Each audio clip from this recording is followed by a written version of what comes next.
नमस्कार, मैं हूं अजय प्रकाश और आप देख रहे हैं जनज्वार। आज उत्तर प्रदेश के मुख्यमंत्री योगी आदित्यनाथ का जन्मदिन है, लेकिन इस मौके पर प्रदेश के बेरोजगार युवा और उनसे जुड़े हुआ संगठन युवा हल्ला बोल लगातार बेरोजगारी दिवस मना रहा है। मुख्यमंत्री योगी आदित्यनाथ के 4 साल भी पूरे हो चुके हैं और उसके अलावा क्या स्थितियां हैं राज्य की, खासकर बेरोजगारी को लेकर, उसको जानना समझना बहुत जरूरी है। क्योंकि 4 साल से ज्यादा का समय है, अब चुनाव में 6 महीने का वक्त बाकी है। प्रदेश सरकार लगातार प्रचार के जरिए यह बताती है कि उसने पिछले 4 सालों में अब तक की सरकारों में सबसे ज्यादा रोजगार दिया है। उसकी हकीकत हम सबको भी जाननी चाहिए। युवा हल्ला बोल के संयोजक अनुपम हमारे साथ हैं। वो उन लोगों का संगठन लगातार आज ट्वीट कर रहा है और अब तक जब हम आपसे बात कर रहे हैं, यह बेरोजगारी दिवस और बेरोजगारों का मसला 10 लाख से ज्यादा ट्वीट हो चुका है। अनुपम, आपका स्वागत है जनज्वार में। सबसे नमस्ते अजय पहले भाई। बात ये बताइए कि बेरोजगारी दिवस का जो ट्वीट है वह कितना असर करेगा प्रदेश सरकार की अपनी कार्यशैली और अपने प्रचार माध्यमों पर? देखिए, अब तक का जिस तरह का अनुभव रहा है हमारा इस प्रदेश सरकार को लेकर और केंद्र सरकार को भी लेकर, उससे तो यही लगता है कि बहुत ज्यादा प्रभाव इसका नहीं पड़ेगा। अगर कोई प्रभाव प्रभाव पड़ेगा तो वो ये कि सरकार की जो झूठ बोलने की जो तीव्रता है, उसका जो पूरा कैंपेन है, प्रोपेगेंडा कैंपेन है, उसमें ये और ज्यादा ऊर्जा फूंक देंगे। तो हर बार हमने यही देखा है कि जब जब हमने सवाल उठाया है, ये कोई पहली बार नहीं है कि हम लोग रोजगार के सवाल पे मजबूती से कोई बात रख रहे हैं, युवा एकजुट होकर, और ये सिर्फ उत्तर प्रदेश में ही नहीं, देश के कई हिस्सों में और राष्ट्रीय स्तर पे भी करते रहे। लेकिन जब जब ऐसा होता है, जब जब बहस छिड़ती है रोजगार के सवाल पे, तो उसका परिणाम यही होता है कि सरकार की तरफ से जो प्रोपेगेंडा होता है, ये आंकड़ों की जो उसमें जो कलाकारी करनी है, उसमें जो तिकड़मबाजी करनी है, जो झूठ का प्रचार प्रसार करना है, उसकी तीव्रता बढ़ जाती है। तो मुझे लगता है यही होगा इस बार। इस बार भी यही होना है। तो ये जी। बताइए कि असल में अगर आपका ये कहना है कि सरकार के झूठ के प्रचार की तीव्रता बढ़ जाएगी, तो असलियत क्या है आप लोगों के हिसाब से? देखिए, असलियत तो ये है कि आज हम उत्तर प्रदेश की बात कर रहे हैं। केंद्र को लेकर कई बार बात होती रही है कि ये सरकार जब 2014 में सत्ता में आई थी तो रोजगार पर युवाओं के लिए क्या क्या वादे करके आई थी।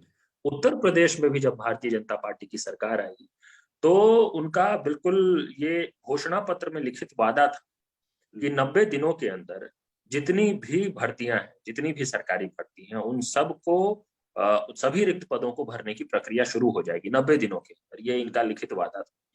और रोजगार को लेकर परिस्थिति जो भी है, पिछले साल 1.5 साल में कोरोना वायरस के बाद से तो स्थिति और ज्यादा खराब हुई है, लेकिन हम लोग बेरोजगारी का रिकॉर्ड कोरोना वायरस के भारत आने से पहले ही तोड़ चुके थे। और वैसे में जो सरकारों के लिए सबसे आसान काम हो सकता था वो ये कि कम से कम जो सरकारी भर्तियां हैं, जिस पर किसी तरह का मार्केट का इम्पैक्ट या अर्थव्यवस्था पे जो असंगठित क्षेत्र पे असर पड़ा है, संगठित क्षेत्र पे पड़ा है, वो नहीं पड़ता, सरकार के हाथ में था।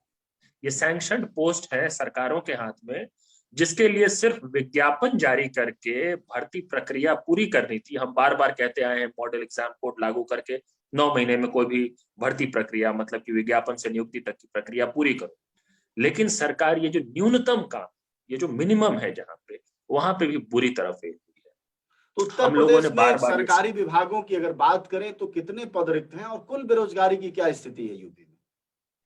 देखिए है क्या कि हमारे देश में एक तो ये 1.5 साल पुराना आंकड़ा था कि 24 लाख से ज्यादा सरकारी पद रिक्त हैं राज्य और केंद्र का के मिला के। उत्तर प्रदेश में क्या है कि जो शिक्षकों के सबसे ज्यादा पद रिक्त हैं देश भर में, उसमें से बिहार और उत्तर प्रदेश अव्वल में। और सिर्फ शिक्षकों के ही नहीं, पुलिस विभाग में बहुत बड़े पैमाने पे भर्तियां रिक्त हैं। अलग अलग विभाग जिनमें यूपी ट्रिपल एससी के माध्यम से नियुक्ति होती है, उन सब में बहुत बड़ी पैमाने पे रिक्ति है। सरकार ये कह रही है, और जो यही है हमारा कोर पॉइंट इस पूरे कैंपेन का, सरकार से जैसे ही हमने सवाल करना शुरू किया तो जवाब में सरकार कहने लगी कि हमने 4 साल में 4 लाख सरकारी नौकरी दी। आपने भी जरूर ये प्रचार देखा होगा, क्योंकि इस प्रचार के पीछे बहुत पैसा फूका गया है। अब इसके बाद हमारे मित्र ने आरटीआई डाला, हमारे साथियों ने, और ये पूछा कि भाई जो 4 लाख सरकारी नौकरी आपने दे दी है या जो देने का वादा आप कर, उसका आप विभागवार ब्यौरा दे दीजिए, बता दीजिए कि किन विभागों में कब कब ये नौकरियां दी गई हैं, जिसका कुल आप 4 लाख जगह जगह प्रचार कर रहे हैं। तो इसी सरकार के कार्मिक विभाग ने उस आरटीआई के जवाब में ये कहा कि हमको कोई अता पता नहीं कि ये 4 लाख नौकरियां कहाँ दी गई। तो आप समझिए, जो सरकार आरटीआई के जवाब में ये कहती है कि उनको पता ही नहीं कि इन 4 लाख नौकरियों के बारे में, उसी सरकार का जो राजनीतिक प्रचार है, जो पूरा पॉलिटिकल कैंपेन है, उसमें जगह जगह ये बताया जा रहा है कि 4 लाख सरकारी नौकरी दे दी। इसी तरह के इनके और भी दावे हैं। ये सरकार दावा कर रही है कि 2.5 करोड़ रोजगार दे दिया। अब ये आप कई पोस्टरों पे देखते होंगे मुख्यमंत्री प्रधानमंत्री की तस्वीर के साथ कि 2.5 करोड़। लेकिन सवाल ये है कि सरकार का जो यह दावा है उसको झूठ साबित करने वाली जो बात है, उसको लेकर विपक्ष का भी कोई प्रयास दिखाई नहीं देता है। हालांकि कई विपक्षी पार्टियों ने आप लोगों के इस कैंपेन को ताकत दी है, बावजूद उसके दिखता नहीं है कि जिस तरह का आंदोलन यूपी जैसे बड़े राज्य में, जहां की 22 करोड़ आबादी है, देश के सबसे ज्यादा युवा हैं और आंदोलन की जगह भी रही है तमाम विश्वविद्यालय, बावजूद कुछ दिखता तो नहीं। नहीं, मैं बिल्कुल सहमत हूँ अजय भाई आपकी बात से। और देखिए, इस बीच में जब हमारे देश में परिस्थिति ठीक थी, ये पैंडेमिक बिल्कुल चरम पे जब नहीं था, स्थिति ठीक ठाक थी, तब हमने इलाहाबाद में युवा महापंचायत का आयोजन किया था। और ये जो सवाल है कि रोजगार इतना गंभीर मुद्दा है, इसको लेकर जमीन पर कुछ काम होना चाहिए, इसको लेकर विपक्ष को मुखर होना चाहिए। मुझे लगता है कि जब उत्तर प्रदेश के मुख्यमंत्री वो वीडियो जारी कर रहे थे जिसमें वो दावा कर रहे थे कि ये जो लेखपाल है ये हमारे कार्यकाल में लेखपाल बने हैं, दरअसल लेखपाल की कोई भर्ती नहीं निकली थी और वो जो लेखपाल थे वो पिछली सरकार के कार्यकाल में बने थे। तो मुझे लगता है कि विपक्ष के पास ये सीधा अवसर था, भाई आप पिछली सरकार में, समाजवादी पार्टी की सरकार थी, उनके कार्यकाल में जो लेखपाल बने, एक निष्पक्ष प्रक्रिया से बने, वो खुद बता रहे हैं, उसका वर्तमान सरकार में क्रेडिट लिया जा रहा है। लेकिन जो विपक्ष में जो पार्टियां हैं, उनको जिस तरह से मुखर होना चाहिए युवाओं के सवाल पे, जिस मजबूती से, ये जरूर मैं धन्यवाद ज्ञापित करना चाहता हूं आपके माध्यम से। इन पार्टियों के कई नेताओं ने, पार्टियों ने हमारे इस कैंपेन को भी समर्थन किया है और जब जब हम ये बात करते रहे रोजगार का तो वो समर्थन करते रहे। लेकिन फिर भी मुझे लगता है कि ये अपर्याप्त है। भारत की जितनी भी विपक्ष की पार्टियां हैं, उन सबको युवाओं के सवाल पे, रोजगार के सवाल पे जिस मजबूती से, जिस ऊर्जा से बात करनी चाहिए, मुखरता से बात करनी चाहिए और जन आंदोलन खड़ा करने की कोशिश करनी चाहिए। उत्तर प्रदेश, बिहार, मध्य प्रदेश, झारखंड जैसे राज्यों में तो बिल्कुल आंदोलन खड़ा हो सकता है इस पे। हम लोगों के पास देखिए उस तरह के संसाधन नहीं है, रिसोर्सेज नहीं है। आप जानते हैं, हम लोग तो युवाओं की टोली है जो कुछ राज्यों में हम लोगों ने टीम गठित कर लिया है और काम कर रहे हैं, अपने तरफ से पूरी कोशिश कर रहे हैं सवाल को मजबूती से उठाने का। लेकिन विपक्ष की पार्टियां जिनके पास संसाधन, देखिए पक्ष से तो हम उम्मीद खो चुके हैं, मतलब इसलिए कम से कम हम विपक्ष पे चर्चा कर रहे हैं अभी, क्योंकि जो सत्ता पक्ष है उससे तो आपका पहला सवाल ही यही था कि आपके इस कैंपेन के बाद आपको क्या लगता है। मैंने कहा कि इनका जो झूठ का प्रचार है वो और बढ़ जाएगा, यही लगता है, जरूर यही होगा।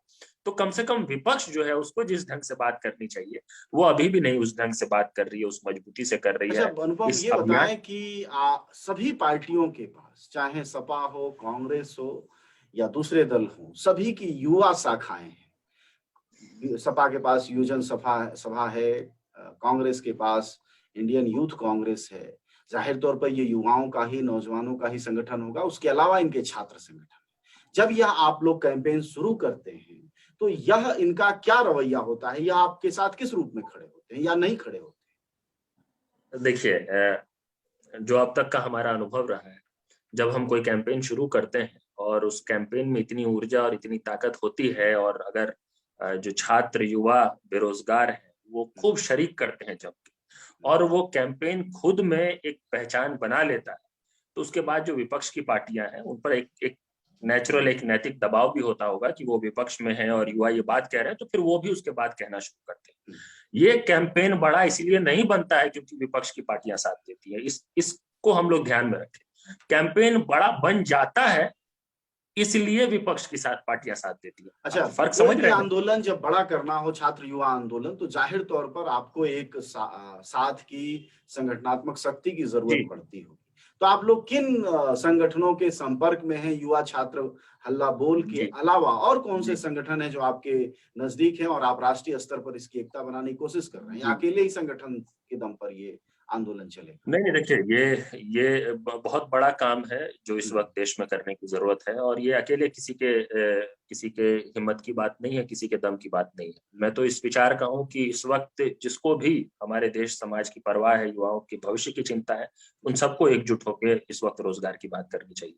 हम लोग युवा हल्ला बोल में क्या करते हैं, जो आपका सवाल है, हम लोग कई सारे ऐसे जो समूह हैं, जो अपनी अपनी मांगों को लेकर संघर्षरत आंदोलनरत रहते हैं, उन सब के साथ युवा हल्ला बोल का एक कोऑर्डिनेशन है, एक कह सकते हैं आप कम्युनिकेशन है, और एक गुडविल है। और हमारा जो भी हमारी योजना होती है, प्लानिंग होता है, और संगठनात्मक जो तैयारी भी होती है, उसमें भी हम सबके साथ चर्चा करके सबको ऑन बोर्ड लेकर वो फैसला लेते हैं। तो एक तो युवा हल्ला बोल की अपनी टीम है, जो मुख्य रूप से 4-5 राज्यों में तो है ही, खास करके जो हिंदी पट्टी के जितने राज्य हैं, आपने बिहार में काम देखा है हमारा, झारखंड में भी थोड़ा बहुत देखा है, और उत्तर प्रदेश में भी देखा है, राजस्थान में भी हमारे साथी काम कर रहे हैं मजबूती से।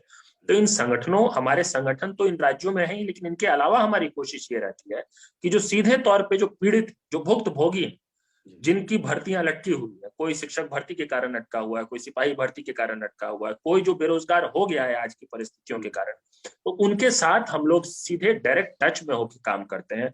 हम सिर्फ कोई अपना पॉलिटिकल ऑर्गेनाइजेशन कैडर के सहारे ये काम नहीं करते, हम उनके सहारे ये काम कर रहे हैं जो सीधे तौर पे बेरोजगारी की जो दंश है, उससे जो पीड़ित जो युवा है, वो सब युवा हल्ला बोल के साथ जुड़े हुए हैं। उनके साथ, उनकी मदद से हम इस बड़े कैंपेन को चलाने की कोशिश कर रहे हैं। और आपने असर देखा, आज ग्लोबल ट्रेंड हो रहा था। मतलब खैर देखिए, अभी परिस्थिति ये है कोरोना के कारण हम सब फिजिकल मोबिलाइजेशन नहीं कर सकते, वो तो इररिस्पॉन्सिबल एक्टिविटी होगी, और हम लोग तो शाह और शहनशाह है नहीं कि हम कोविड के बीच में रैली करें। लेकिन हम जो कर सकते हैं वो ये कि डिजिटल ढंग से प्रोटेस्ट कर सकते हैं, और वो हमने किया। तो आज आपने देखा पर्यावरण दिवस भी था, और पर्यावरण दिवस को ट्विटर खुद प्रमोट करता है, उसके बावजूद वो लगातार हमारा जो यूपी बेरोजगार दिवस है, वो उस पर 10 लाख से ज्यादा ट्वीट हो गए, वो ट्रेंड करता रहा, और इंडिया ही नहीं ग्लोबली ट्रेंड हुआ। मतलब देश विदेश में इस वक्त ये चर्चा हो रही है कि उत्तर प्रदेश में बेरोजगारी की हालत कितनी खराब है। सरकार में अगर थोड़ी भी संवेदनशीलता होती, सरकार में अगर सही में सरकार का जो मतलब होता है एक लोकतांत्रिक ढांचे में, अगर उस मतलब के हिसाब से ये सरकार काम कर रही होती, तो आज शाम उत्तर प्रदेश के मुख्यमंत्री को मीडिया को बुला के रोजगार के सवालों को फेस करना चाहिए था। आइडियल केस ये होना चाहिए था, उनको बताना चाहिए था कि ठीक है भाई, ये गड़बड़ है, ये है, लेकिन हमको पता है कि हम आइडियल केस में जी रहे हैं कि नहीं जी रहे, वो तो आप भी अच्छे से जानते हैं। चलिए, धन्यवाद आपका बातचीत के लिए। अब देखना ये होगा कि शाम को मुख्यमंत्री अपने जन्मदिन का केक काटते हैं या आप लोगों के पक्ष में बुलाकर कोई बात कहते हैं। लेकिन ये अच्छी बात है कि युवा हल्ला बोल और उससे जुड़ी हुई टीम लगातार इन सवालों को उठाती है, और कम से कम रोजगार का सवाल, मतलब बेकारी का मुद्दा भी राष्ट्रीय प्रश्न है, युवाओं के बीच प्रश्न है, ये इस पहलकदमी से पता चलता है। धन्यवाद आपका।